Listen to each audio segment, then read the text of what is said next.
guys, and welcome back to my channel. My name is Unontobeko Wakangubane. If you're new to this channel, please hit that subscribe button and that notification bell so whenever I upload, you'll be the first one to know.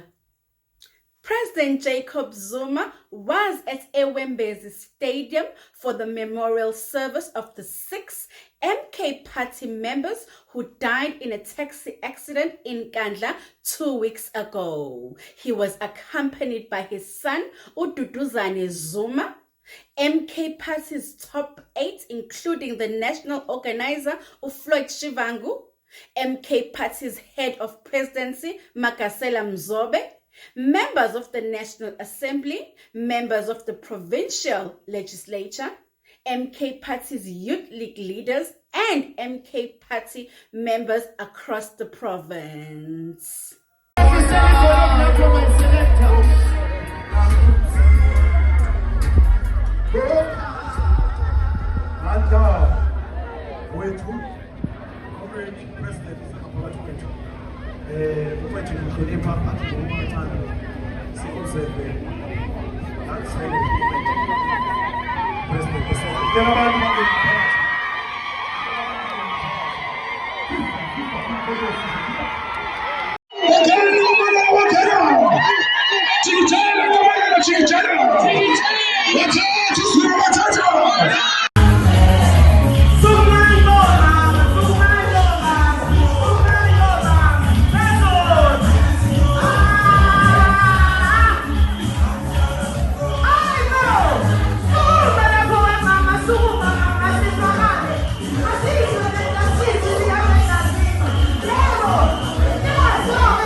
For watching. Please don't forget to like, subscribe, comment down below, don't skip the ads, and turn on that notification bell. I will see you on my next one. Bye.